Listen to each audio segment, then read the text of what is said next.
Assalamualaikum warahmatullahi wabarakatuh. Salam, salam sejahtera bagi kita semua. Om Swastiastu, Namo Buddhaya, salam kebajikan. Perkenalkan, nama saya Berta Olimpaga STP MSI dengan NIDN 1402038701. Pada kesempatan ini, izinkan saya untuk menyampaikan pernyataan diri dosen dalam unjuk kerja Tridharma Perguruan Tinggi atau PDD UKT-PT pada bidang pengajaran.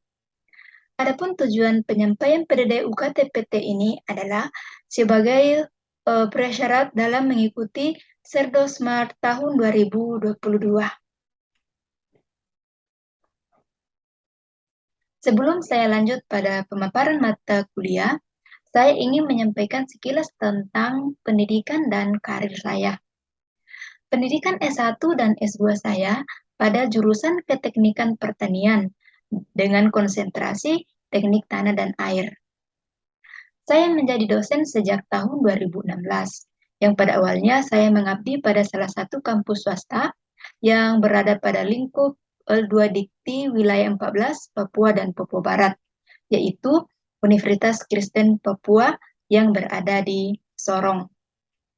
Dan pada tahun 2017, saya mencapai jabatan fungsional sebagai asisten ahli. Dan pada tahun 2018 akhir, saya mengikuti tes CPNS Kemenristek Dikti dan dinyatakan lulus pada program studi Teknik Pertanian dan Biosistem Universitas Papua. Sehingga pada tahun 2019, saya pindah home base ke program studi Teknik Pertanian dan Biosistem Universitas Papua. Sehingga sekarang saya sudah berhome base di TPB Unipah. Beberapa mata kuliah yang saya ampu selama di Unipah antara lain fisika, teknik dasar, matematika teknik, mekanika fluida, teknik irigasi dan drainase, ilmu ukur wilayah, hidrologi, sistem informasi geografi, dan beberapa mata kuliah lainnya. Pada pemaparan ini, saya akan memaparkan salah satu mata kuliah yang saya ampu, yaitu hidrologi, yang meliputi 3 unsur, yaitu Development, interaksi, dan asesmen. Development menyangkut tentang deskripsi mata kuliah, CPL, CPMK, model pembelajaran, dan materi kuliah. Sementara untuk interaction menyangkut bagaimana cara saya berinteraksi dengan mahasiswa dalam proses pembelajaran hidrologi ini.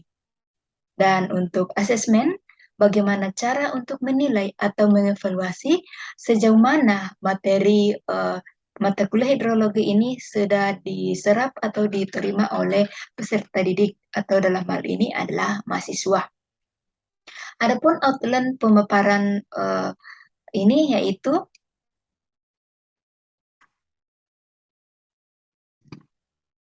yang pertama yaitu deskripsi mata kuliah, CPL dan CPMK, sistem atau model perkuliahan, materi pembelajaran, metode pembelajaran, sistem penilaian, dan yang terakhir adalah rekaman video proses pembelajaran. Nah, yang masuk di unsur development di sini yaitu pada poin deskripsi mata kuliah, CPL dan CPMK, sistem atau model perkuliahan, dan model materi pembelajaran. Sementara untuk metode pembelajaran berhubungan dengan interaction. Dan untuk sistem penilaian masuk ke asesmen. Deskripsi mata kuliah. Mata kuliah ini merupakan salah satu mata kuliah wajib pada program studi Teknik Pertanian dan Biosistem Universitas Papua yang memiliki 3 bobot SKS, 2 untuk teori dan 1 SKS untuk praktikum. Mata kuliah ini biasanya ditawarkan pada semester ganjil dengan kode mata kuliah D680503W dengan mata kuliah prasyarat yaitu dasar-dasar ilmu tanah dan mekanika fluida. Adapun tujuan instruksional umum dari mata kuliah ini, yaitu setelah menyelesaikan mata kuliah ini, mahasiswa dapat memahami tentang hidrologi serta analisa data hidrologi yang bermanfaat bagi pertanian dan pengelolaan daerah aliran sungai.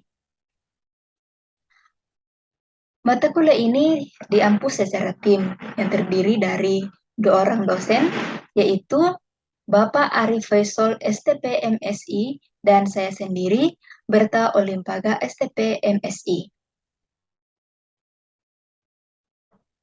Untuk CPL dan CPMK.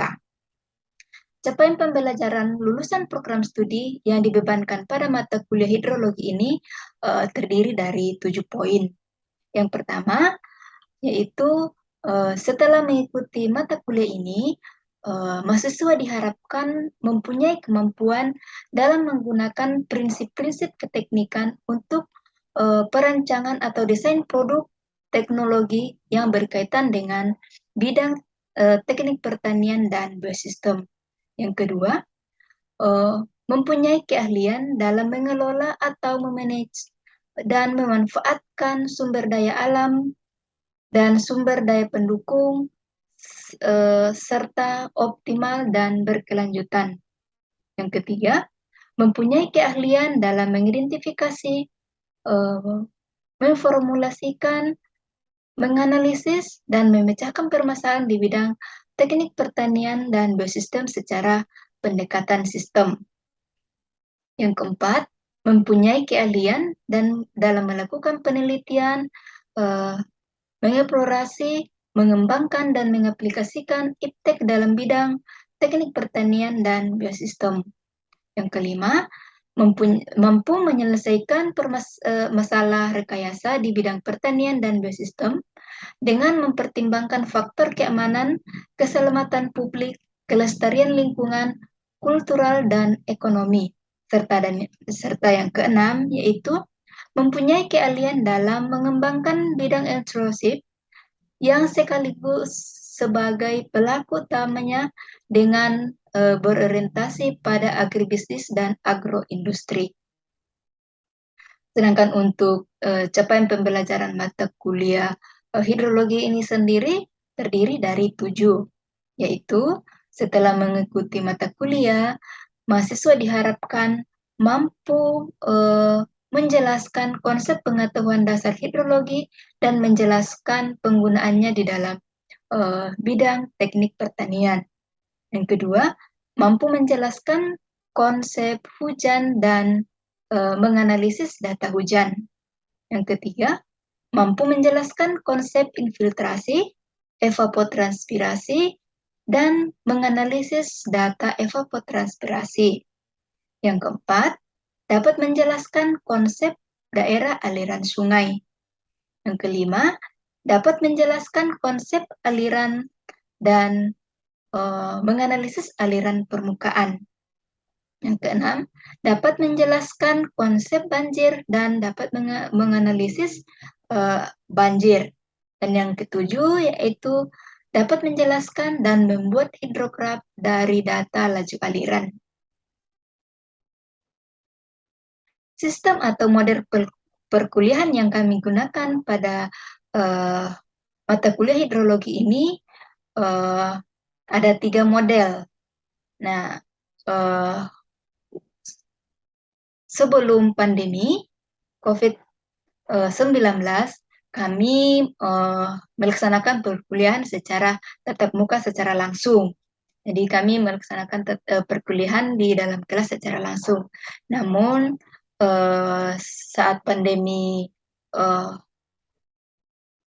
COVID, kami melaksanakan perkuliahan secara online atau PJJ seutuhnya.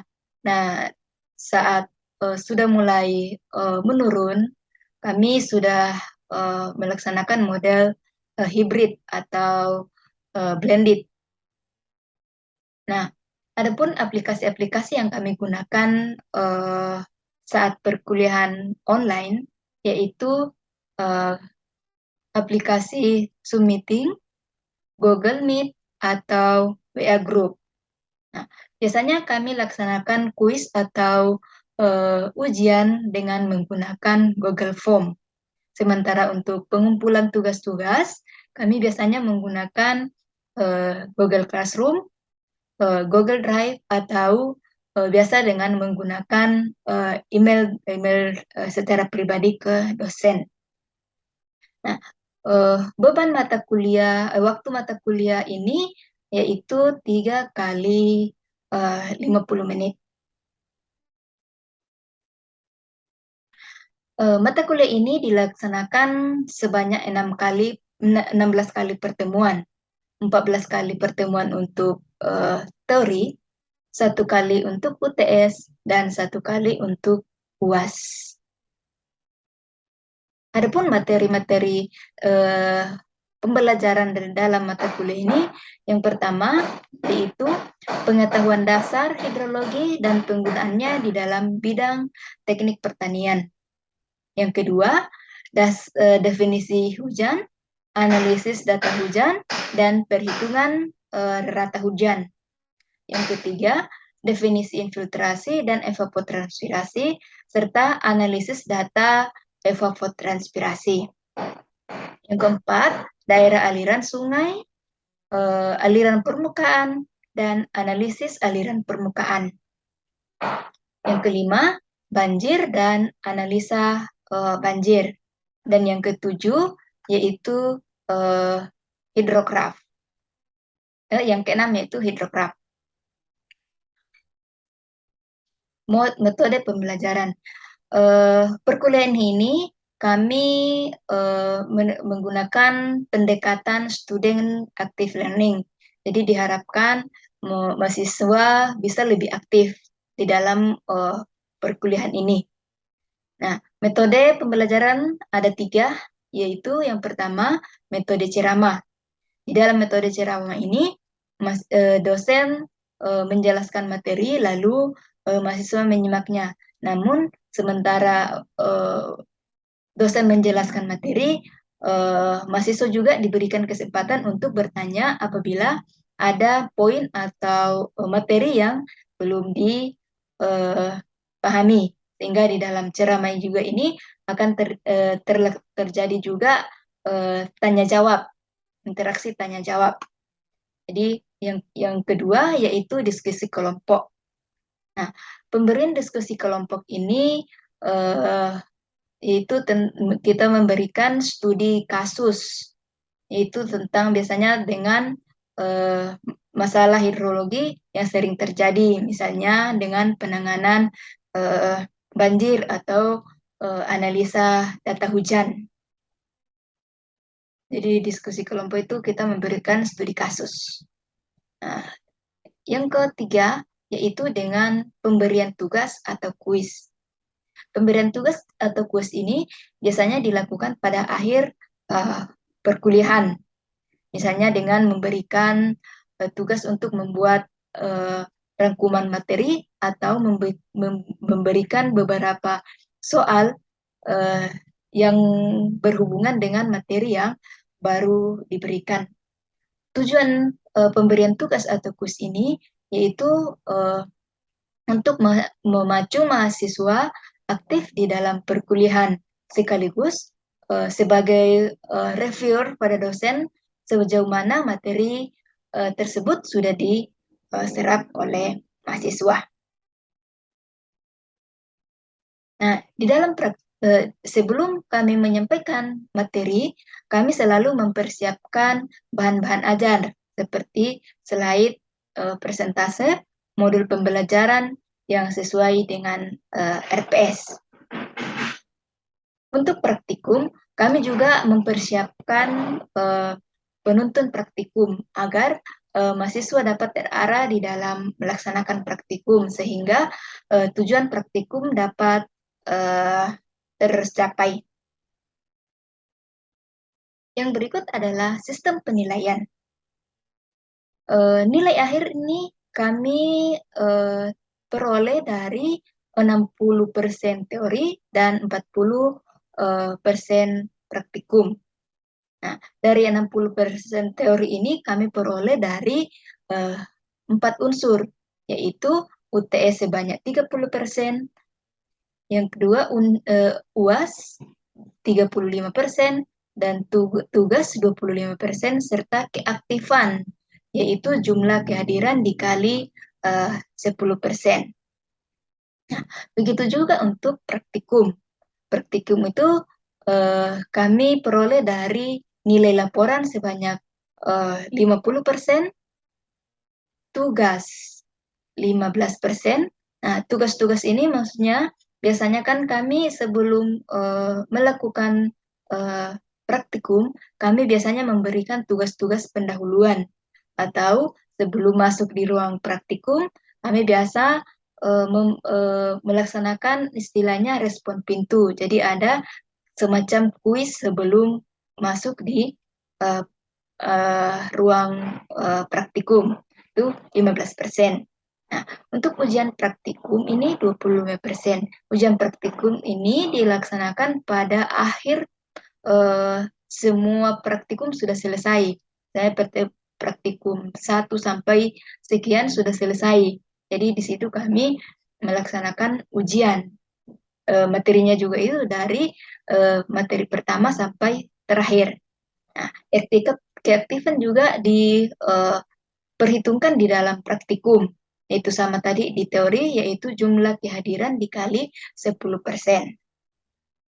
Nah, ada prasyarat yang utama yang harus dipatuhi baik untuk di dalam teori maupun praktikum.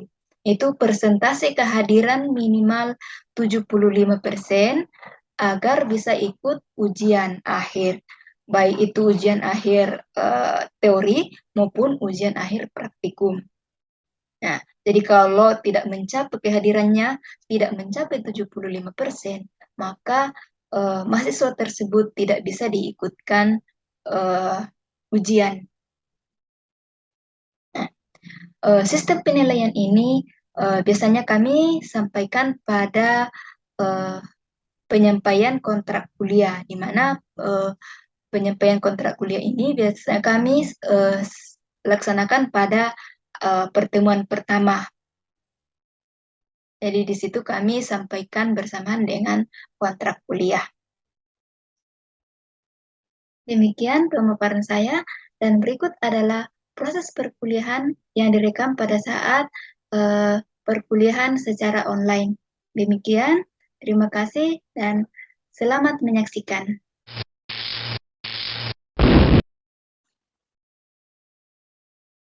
Oke, selamat siang semuanya. Bagaimana kabarnya hari ini? Siang Bu, baik. Siang Ibu, sehat-sehat selalu. Oke, puji Tuhan. Jadi hari ini, ya hari ini kita lanjut ke materi selanjutnya, yaitu infiltrasi. Nah, kalau minggu lalu sudah belajar tentang hujan toh sebelumnya, ya enggak? Nah, Ya, jadi seperti biasa, kalau kita kuliah, kalau misalnya sementara Ibu menjelaskan materinya, silakan nanti kalau ada yang mau ditanyakan, silakan buka mikrofon baru bertanya, ya. Oke, baik. Iya Bu. Nah, kita lanjut. Nah, di sini kita mau masuk di materi infiltrasi. Nah, mungkin kalian sudah sering mendengar kata infiltrasi kan? Nah, apa itu infiltrasi? Nah, infiltrasi bisa diartikan bahwa suatu aliran air ke tanah melalui permukaan tanah. Nah, dalam hal ini yang dimaksud air di sini itu air hujan. Nah, minggu lalu kalian sudah belajar tentang hujan, bagaimana terjadinya hujan, ya. Hujan ini biasa disebut dengan apa? Nih, presipitasi, ya. Oke. Nah, ada lagi istilah namanya perkolasi. Nah, perkolasi ini adalah aliran air juga. Aliran air masuk ke dalam tanah. Tetapi dia alirannya itu masuk jauh ke dalam tanah. Jadi sambungan atau lanjutan dari infiltrasi. Nah, kalau misalnya kita lihat di gambar ini eh, hujan. Jadi ini awan, kemudian dia jadi hujan masuk ke sampai di permukaan tanah. Nah, sebagian air hujan ini dia akan mengalir di atas tanah. Itu namanya runoff atau aliran aliran permukaan tanah. Nah, sebagian itu masuk ke dalam tanah. Nah, proses masuk ke dalam tanah itulah yang dimaksud dengan infiltrasi, ya toh? Nah, Infiltrasi. ya, betul. Jadi itu yang dimaksud dengan infiltrasi dengan batas-batas tertentu. Jadi dia cuman sampai di permukaan tanah saja. Tapi kalau dia sudah lanjut ke bawah ke dalam tanah, misalnya sampai di permukaan apalagi namanya itu sampai di air bawah tanah itu sudah masuk di perkolasi. Nah, di perkolasi inilah yang mau nanti itu yang mau mengisi sungai atau sumur-sumur yang biasa kita buat. Oke, lanjut. Ada lagi namanya laju infiltrasi atau biasa disimbolkan dengan F kecil, yaitu banyaknya air per satuan waktu yang masuk ke dalam tanah. Jadi laju infiltrasi ini misalnya berapa biasa itu misalnya berapa liter air yang masuk ke dalam tanah misalnya dalam dalam 1 menit misalnya atau dalam 1 hari misalnya begitu ya, banyaknya air yang masuk ke dalam tanah dalam satuan waktu. Oke, ada lagi namanya kapasitas infiltrasi. Nah, kapasitas infiltrasi ini merupakan laju maksimal air yang masuk ke dalam tanah pada suatu saat. Jadi maksimal seberapa maksimal airnya yang masuk. Misalnya yang maksimalnya itu misalnya 10 ember. 10 ember saja yang masuk. Jadi itulah kapasitas infiltrasinya. Oke, bisa dipahami ya? Oke, kita lanjut. Nah, di dalam tanah, air mengalir ke dalam 2 arah. Nah, ada namanya arah lateral atau horizontal. Nah, ini disebut sebagai aliran antara atau interflow yang menuju mata air, danau, dan sungai. Nah, ada yang kedua yaitu dengan arah vertikal. Ini biasanya dikenal sebagai perkolasi. Nah, itu tadi yang perkolasi. Dia menuju ke akuifer. Nah, gerakan air di dalam tanah itu, gerak air itu di dalam tanah akan melalui pori-pori. Jadi, air yang mengalir di dalam tanah itu melalui pori-pori tanah.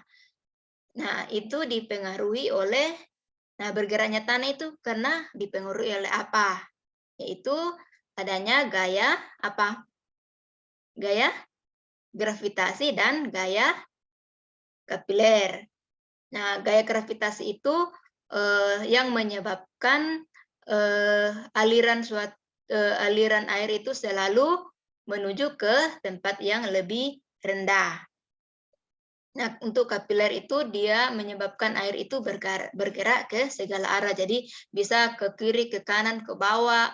Bahkan ada juga yang ke atas. Kembali ke atas ke permukaan.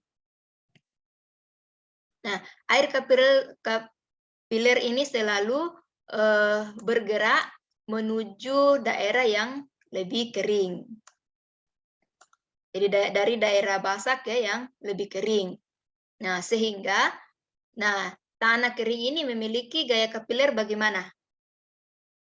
Lebih besar atau lebih kecil?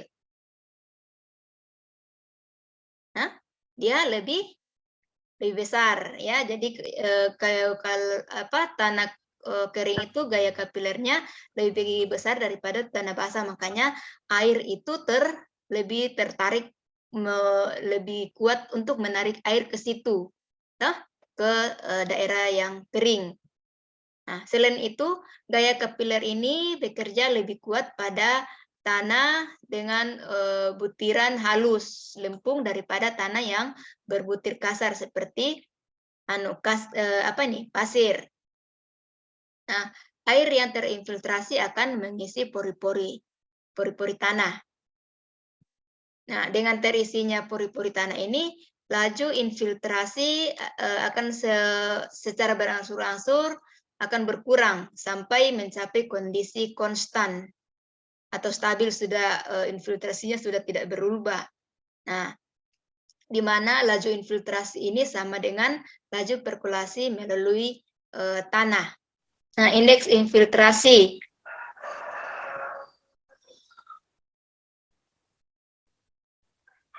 Nah, sini. Nah, sampai di sini ada yang mau ditanyakan?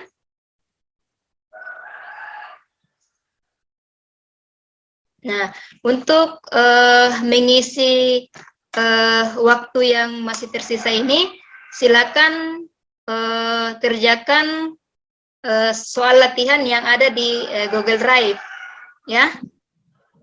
Bu. Sudah lihat toh? Baik, Ibu. Ya. Ya, Bu, baik. Ya, Ibu. Atau sebelum mengerjakan ada dari sini yang mau ditanyakan?